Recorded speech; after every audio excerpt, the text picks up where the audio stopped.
Due to the graphic nature of this program, viewer discretion is advised.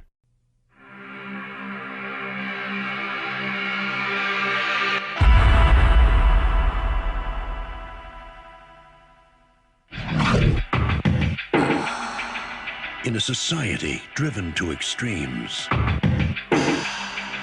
two people met by accident.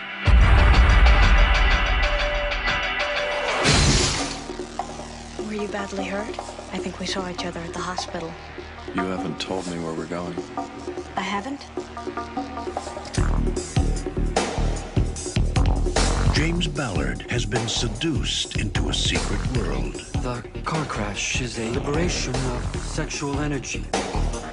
Where the only way to connect is to crash. That's the future, Ballard. It's something we are all intimately involved in.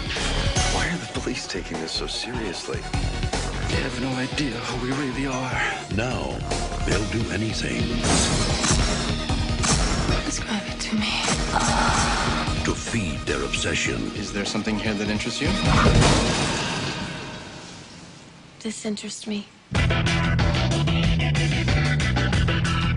From the provocative bestseller by J.G. Ballard comes a film directed by David Cronenberg. James Spader, Holly Hunter, Elias Koteas, Deborah Kara Unger, and Rosanna Arquette. Crash.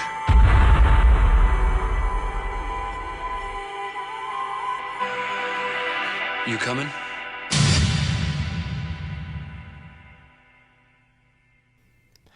Hello and welcome to another edition of Viewer Discretion Advised, the show dedicated to films considered controversial, taboo, obscene, extreme, or just plain weird. Thank you for joining me on this episode, and this episode, we're going to get sexy with this episode. It's enough of the serial killer talk, enough of the freaks. Let's get into some sex. I watched a movie called Crash from 1996, not to be confused with another movie called Crash that came out in 2004 that won the Academy Award for Best Picture, which is all about race relations in America. This movie, instead, is about people who are sexually stimulated by car crashes, which I think is just as equally an important topic. So we are going to get into that. But first up, got to take care of a little business first. Two things. One is I don't think I'm going to have guests on every week. I think it'll just kind of be sporadically. It's kind of hard to get guests on regularly because everybody's busy. Everybody has a life, except me. And so I figured once in a while I'll have a guest on. And it'll kind of change up the episodes a little bit, kind of make it a little bit more interesting every now and again. So that's that. And also, I'm going to be starting another new podcast series in addition to this one. I'm going to keep doing this one. But the other one I'm going to have, it's another film-related podcast. And that one, I think I'm going to be calling it Unrealized. And basically what that is, it's going to be like a limited series, probably about like 10 or 12 episodes. It's where I just go through, I profile a director each week. And instead of going through that director's filmography, I instead go through that director's unrealized projects that they had signed on for, but never got off the ground, or they abandoned, or something happened where it didn't quite work out and it never saw the light of day. So expect that to come out probably in January. I'm going to get busy working on that and doing some research, but there'll be some really cool, interesting episodes in there of feature people like everybody from Stanley Kubrick, Tim Burton, James Cameron, John Hughes, Steven Spielberg. I mean, we'll cover a lot of different people and the projects that they could have made or what could have happened. So there's some interesting stuff in there. It's like, Tim Burton wanted to make a sequel to Beetlejuice and Nightmare Before Christmas. That never happened. James Cameron wanted to make a Spider-Man movie and an X-Men movie. That never happened. Stanley Kubrick wanted to make a movie about the life of Napoleon. That never happened. And John Hughes, I think he had like a litany of movies that he wanted to make that just never happened. A lot of them starring John Candy. So we've been robbed of that. So anyways, look forward to that. And I'll be looking forward to it because I think it's going to be an interesting show. All right. Now on to some sexy talk because that's why we're all here. So, the movie Crash. This movie, it's kind of genius, I think. It's tough to really peg down because it's so unusual. I've never seen anything quite like it before. I've never seen a movie that have characters like this before, or even just the premise. It's kind of hard to watch in the sense that, like, I don't think it's graphic really necessarily, but I just feel like it's hard to connect with this movie because I think in so many movies we have, a protagonist and they have some sort of a moral compass and they're centered and we can see ourselves in them and identify with them. And there's no character like that in this movie. Every character in this movie is just really cold and detached. So it's odd. It's an odd viewing experience to just kind of sit there and watch these people and you yourself kind of become cold and detached in watching it. So it's an unusual viewing experience, but I enjoyed the movie. I thought it was really good. It's not one of those movies where you can just kind of take it on the surface level and just accept whatever it is that you're seeing. It's densely layered. There's a lot of different themes in this movie that we'll get into and we'll talk about. All right, well, let's get into this movie a little bit. Crash is a psychological thriller from 1996, as I mentioned. It was written and directed by David Cronenberg.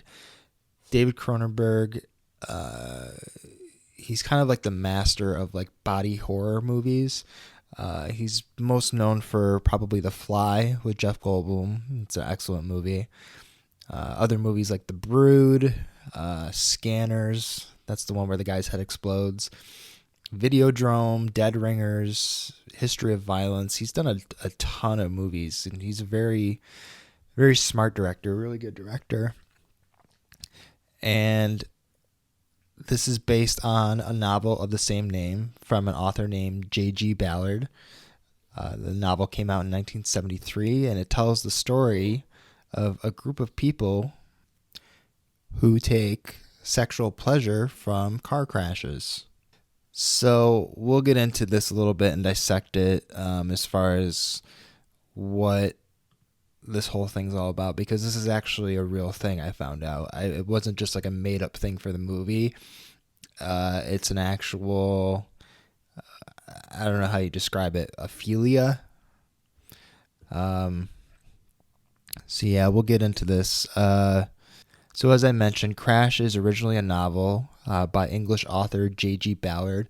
J.G. Ballard also wrote a book called Empire of the Sun, which was turned into a Steven Spielberg movie. It's been a while since I've seen that movie. I think it was during World War II. Some kid, he gets accidentally abandoned by his parents and has to spend time in like an internment camp or something. I can't remember it too much, but anyways, yeah, Ballard wrote this story about what's called, I hope I'm pronouncing this right, symphorophilia. specifically car crash sexual fetishism. And its protagonist becomes sexually aroused by staging and participating in real car crashes. So symphorophilia, it's a paraphilia in which sexual arousal involves staging and watching a tragedy, such as a fire or a traffic accident. The term was coined in 1984 from John Money, who was a psychologist and sexologist whose main research was sexual identity and biology of gender. And he wrote, quote, "Like a game of Russian roulette, it may end in death, alone or with the partner. However, flirting with disaster, rather than suicide and murder, is the trigger responsible for autoerotic arousal and excitement. Being the daredevil who will live to risk death again is an essential part of this paraphilia." So he continues, "Disasters other than on the highway may be arranged, catastrophic fires, for example, for those members of the general public who have a touch of sadomasochism in them. Disaster as an unrehearsed event is often a large part of the appeal of entertainment stunts and sports, from the circus to stock car racing." So yeah, it just basically plays into the sort of daredevil in certain people, or the risk takers in people. And it doesn't even have to be anything really that extreme as far as like car crashes or fires. An extension of it could even be, shoplifting. You steal something from a store, you leave with it, and you don't get caught, and you get this high. You get this sort of exhilarating feeling of, oh my God, I got away with something. I was able to do this. And so you keep going after it. You keep repeating it. So since Ballard based the novel around that, the novel really received a lot of divisive reviews when it was originally published. There was a reader for a publisher that was thinking about publishing the book who returned with the verdict of, "This author is beyond psychiatric help. Do not publish." A 1973 review in the New York Times was equally horrified. It said, quote, "Crash is, hands down, the most repulsive book I've yet to come across." I read that, and that just makes me want to read the book. That does not deter me at all. Also, a little fun fact about this book. This book allegedly was inspired Gary Newman to write the song Cars. It's like that 1980 song. It's one of those ones, even if you don't know it, I'm sure once it plays, you'll recognize it. But I just thought that was kind of interesting. So just like the book, the movie generated a lot of controversy. So I'm going to talk about basically the characters in this movie, what they're all about, and a couple of the scenes. Some scenes that were considered controversial. You'll hear from the director, David Cronenberg, talking about J.G. Ballard's vision of the future. And you'll also hear from, once again, Siskel and Ebert. They gave a very divisive review. Gene Siskel did not like the movie at all. Roger Ebert gave it high praise. So that's always entertaining when you hear those two guys disagree on something, because they are both expert arguers. So the two main characters in this movie are played by James Spader and Deborah Kara Unger. They play a married couple in this movie, and both of them are pretty detached. They have like an open marriage, and they go off and they have sex with other people, and then they come back, they converge later on and talk about the sex that they had that day while they are having sex. So they're having sex and then talking about sex that they had with other people while having sex. Do you follow? So yeah, they're a very odd couple, to say the least. There's another character. The guy that plays him is Elias Koteas. I think that's how you pronounce it. But he's best known as Casey Jones from the Ninja Turtles movies back in the 90s. And since I don't really know how to pronounce his name properly, I don't know if it's Elias or Elias Koteas. The rest of this episode, he's Casey Jones. That's how I'm just going to refer to him as Casey Jones. So Holly Hunter is also in this movie. She plays a woman who gets into a car crash with James Spader, and James Spader kills her husband in the crash. Her husband goes flying through the windshield and then goes flying through his windshield. And Holly Hunter, she's injured, but there's a part in the movie where they make eye contact, and this is the first time they meet. And when they make eye contact, she takes off her seatbelt to try to get out of the car. While she's taking off her seatbelt, she just shows him her breast. She just whips out her tit and then just shows it to him and then just gets out of the car. So that's kind of how their relationship starts. And also there's another woman played by Rosanna Arquette who is completely, her legs are just covered in these metal braces. This goes all the way up her leg. And we'll get into a little bit of what she's all about, and including a specific scene with her and James Spader that was controversial, definitely. So basically how this movie starts out, the opening scene of this movie is Deborah Kara Unger, who plays the wife. She's in an airplane hangar, and she pulls her breast out of her bra and starts rubbing it against an aircraft, the wing of an aircraft. While she's doing that, there's a guy that comes up behind her and starts eating her ass. And that's in the first minute of the movie. That just right off the bat gets right to that. So once I saw that, I'm I'm in. I'll watch this movie. You show me ass eating, I'll keep watching.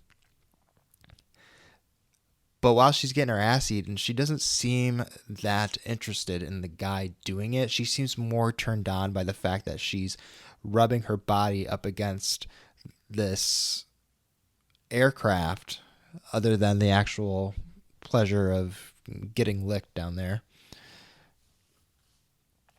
And so basically how the movie goes from there is this guy, her husband is a commercial producer, and he's driving one night and he gets into a head-on car crash and with Holly Hunter's character. And as I mentioned before, that's a scene where she pulls out her tit and just shows it to him. And so they're in the hospital, and when they both get out of the hospital, they both start having this attraction to each other, and they start seeing each other, and they start just having sex in the back of cars. And that's basically all their relationship is they just go in the back seat of a car and they just start fucking. And that's their entire relationship. It's just them fucking. By the way, lots of fucking in this movie. It almost felt like every other scene it was a sex scene. There was some sort of fucking going on. So, yeah, and then that leads to them meeting Casey Jones, who he's he's not really a car enthusiast, but he's more of a car crash enthusiast. He tries to recreate or reenact famous car crashes. Specifically in this movie, he recreates the one from James Dean. And so Casey Jones has a couple followers in his group of people that are into this sort of thing. They get off on watching a car crash, and one of them is Rosanna Arquette's character, who, as I mentioned before, she has the leg braces, and they're just both really into just fetishizing car crashes, and so much so to the point where they start to watch car safety test videos of crash test dummies and everything, and they start like rubbing themselves a little bit, and they like rub each other while they're watching it. And they drive by an accident. It's like a really brutal accident where people are like on the side of the road and everything, and they pull over just to take photographs of the collision that happened. And yeah, you watch it and you just go, God, this is such an abnormal thing to be witnessing. It seems so out of place. Like, why would anybody be into this sort of thing? But really what the movie ends up doing is it kind of like turns it around on yourself and goes, well, yes, these people are crazy. These people are nuts. They're into a weird thing. However, what weird thing are you into? What sort of kink are you into? Because I guarantee you, if you exposed what you were really into, what you really liked, what you really thought was sexy, and what turned you on, it would definitely get some criticism. It would definitely be something that people would point the finger at and go, that doesn't seem right. Even if it's something down to the mere thing of like, oh, you like to be choked during sex, or you like to be slapped or hit or spit on, or you're into some sort of weird kink or fetish, latex, whatever the case may be. Someone somewhere will be able to point to it and be like, that's abnormal. That's weird. So it's really just about kind of, the movie doesn't tell you to like embrace these weird people, but just to observe them, and while observing them, just to kind of observe yourself a little bit and observe what it is, observe your own mind in a way, like to try to get you to think about your own sexual desires. So the film was definitely highly controversial because of its vivid depictions of like graphic sex and the violence in the movie, the car crashes, and it prompted the Daily Mail and the Evening Standard, which are like British publications. They kind of orchestrated like this aggressive campaign to try and ban Crash from the United Kingdom. And in response to this outcry, the BBFC, which stands for the British Board of Film Classification, inquired with the Queen's Counsel and a psychologist, none of whom found any justification to ban it, and 11 disabled people who saw no offense with its portrayal of the physically challenged. So, seeing no evidence for a ban, Crash was passed by the BBFC uncut with an 18 rating. So I wanted to just play a little clip here of the director, David Cronenberg, talking about his views on the book Crash and what messages the author was implying with this movie. Anyways, here is David Cronenberg. Most people would say now, if you said, I'm doing a movie about high technology, they'd think you were talking about computers and the internet or something like that. And if you said you were using the motor car to represent that, they would be quite surprised because they don't think of the motor car as being high tech. But it is. It's incredibly high tech because of the way it has absolutely altered human existence and our perception of what power we have or don't have. It really has compressed time and space, and it really also, especially in America, but I think in every country, it represents to a certain extent sexual freedom and power. And so the car is a very potent representative of technology, I think. So of course there's drama, and and you're making things a little more extreme and exaggerated than you feel they are. But in the book Crash, I think Ballard was really anticipating a psychology of the near future, of a psychology of people being disconnected, disassociated, unable to connect emotionally and even sexually, and therefore being put in what I consider to be the classic existentialist position, which is to realize that there is no meaning in life unless you assign it meaning, that the meaning comes from us. And each person has to decide, really actually has the responsibility of deciding what meaning and significance there will be to his life and to his action. It's a huge responsibility and very terrifying. Most people don't want to really accept it. Because the feeling is that everything, there are no absolutes. I mean, even sexuality, which we think of as being something absolute, it's biologically given to us, is no longer has meaning. I mean, because you can now have babies without sex. So then what does sex become? It doesn't have that meaning anymore. There might be a time in the near future when you don't even need human beings to have babies. So sex suddenly is this very powerful force with no purpose. And it is therefore necessary to redefine it. What does it become? Is it a performance? Is it weaponry? Is it art? Is it a commodity to be bought and sold? What does it become?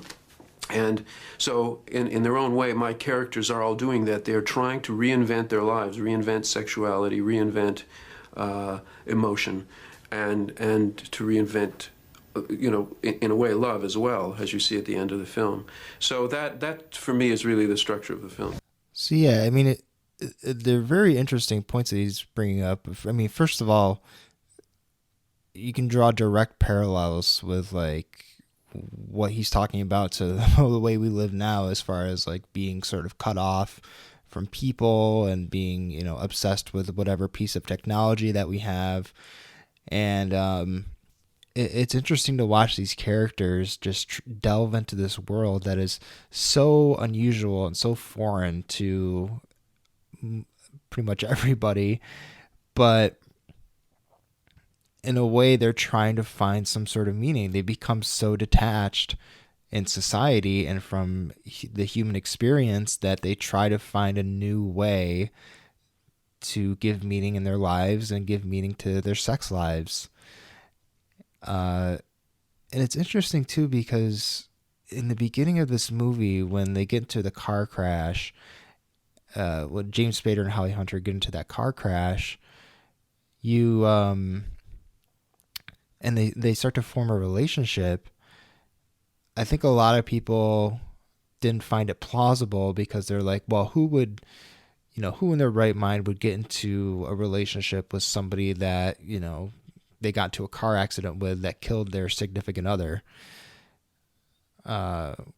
Which is, it's extreme, but is it really any different from like some of these other like kind of romance movies where you see a guy and a girl and they meet, but then you find out, oh, the girl's actually married, but she's in a kind of a loveless marriage and she doesn't care about her husband. So the guy and the gal, they run off together and they, live their lives, and they're happy together. And so you watch the movie and you're thinking, and nobody bats an eye. Nobody thinks like, oh my God, what they're doing is so wrong. It's so immoral. And, that it's not, it goes against all sort of like moralistic beliefs. But in this movie, it's essentially doing the same exact thing, except for it just involves a car crash. You take the car crash part out of this movie, it's the same as any other sort of romance storyline that I just explained. But you put the car crash in there and it's becomes, completely wrong. So I don't know. It's just kind of an interesting way of looking at like how the human mind works and what we accept and what we don't accept.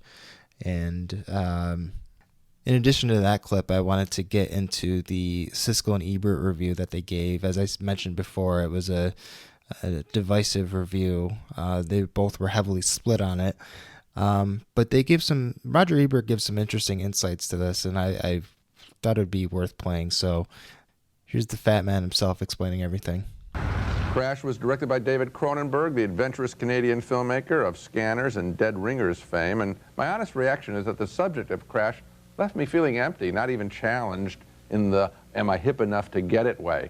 Crash has some beautiful bodies on view, but also some ugly ideas, and as I said, I think it really did leave me cold. Well, of course, it was intended to leave you cold. I think I liked the movie a lot more than you did. I would like to make it clear that most people are probably going to hate it, be repelled by it, or walk out of it, just as they did at the Cannes Film Festival. Why is that? Because it's too tough for them to take. Oh, you mean really Roger? Is. Yes, it is. It is.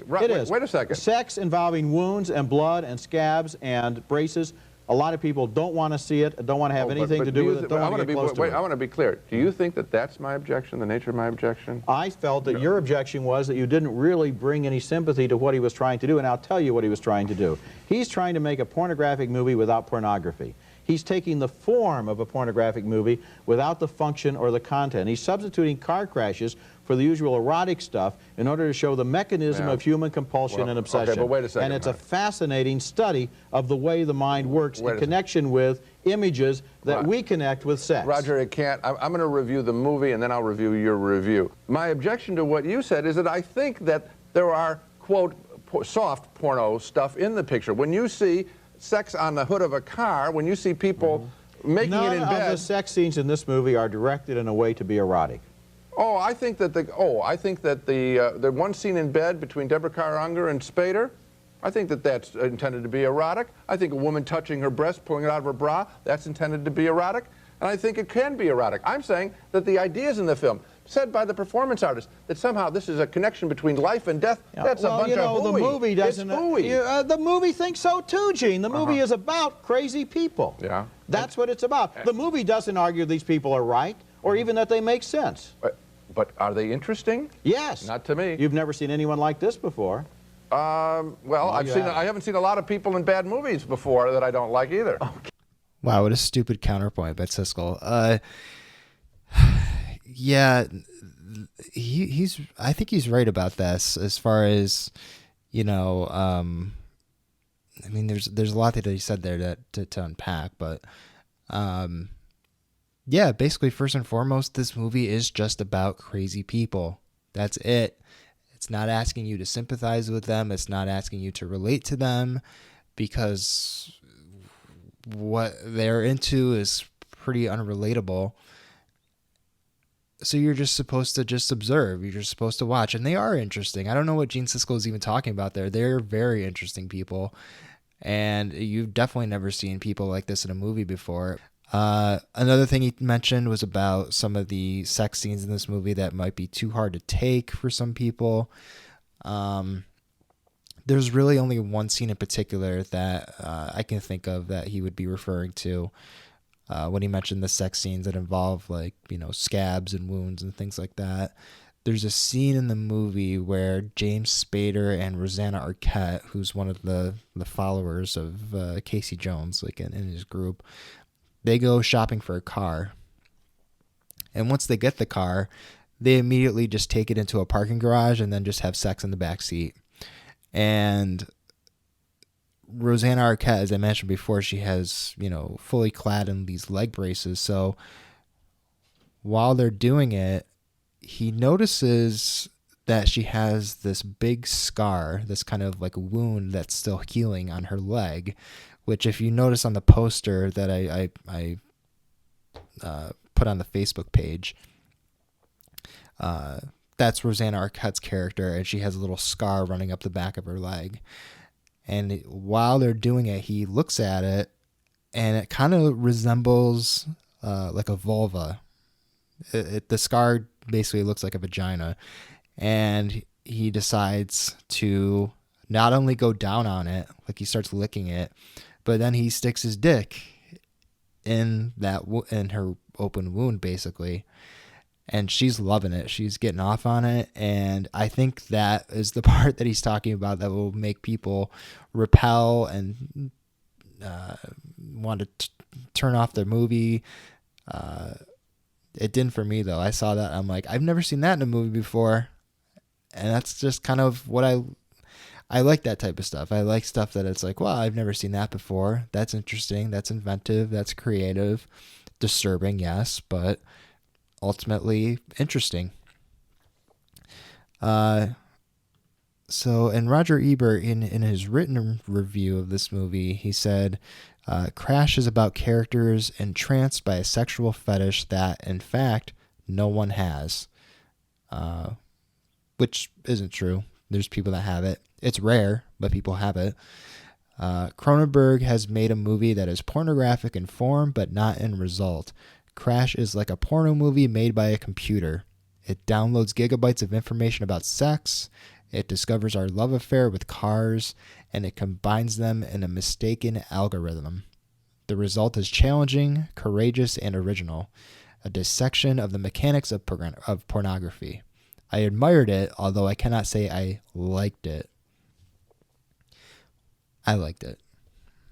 So yeah, as I said, I mean, this movie is just, it has such a, it's unlike anything I had seen before, because one of the elements of it is that it just has such a flat texture to it. The movie really prevents you from identifying with these characters, and instead you just sort of find yourself as like this sort of like disimpassioned voyeur.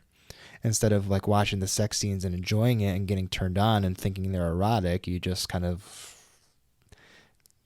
they're unerotic, and they're the most unerotic things you could imagine.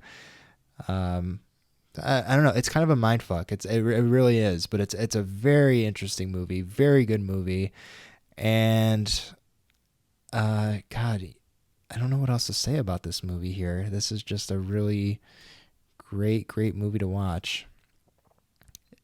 If you can, if that interests you, if sex involving an open wound and just constant sex scenes throughout and violent car crashes and just weird people who just have no sort of moral compass, that doesn't interest you, I guess don't watch it, but I would highly recommend it. This movie's kind of hard to find too. I had to like really search for it online to find it, but I did eventually find it on a website called Vimeo, Vimeo, and I don't even know if it's still on there, but the entire movie was up there. That's why I was able to watch it. So yeah, I think that about kind of wraps it up a little bit. I'll be honest, while recording this episode, I am so tired right now. I did not get a lot of sleep. I just woke up. So if it seems if the episode kind of comes off as shitty, my apologies. I'll try to get some more sleep. It's just hard sometimes. Anyways, that's about it for this episode. But go see this movie if you can find it. And I guarantee you will never see anything like it before in your life. And that's the highest praise that I can give it. Go check it out. And maybe have sex with your car afterwards. I don't know. Or have sex in the car. Have sex with your car, though, because, your car wants it. I think it does. Nah.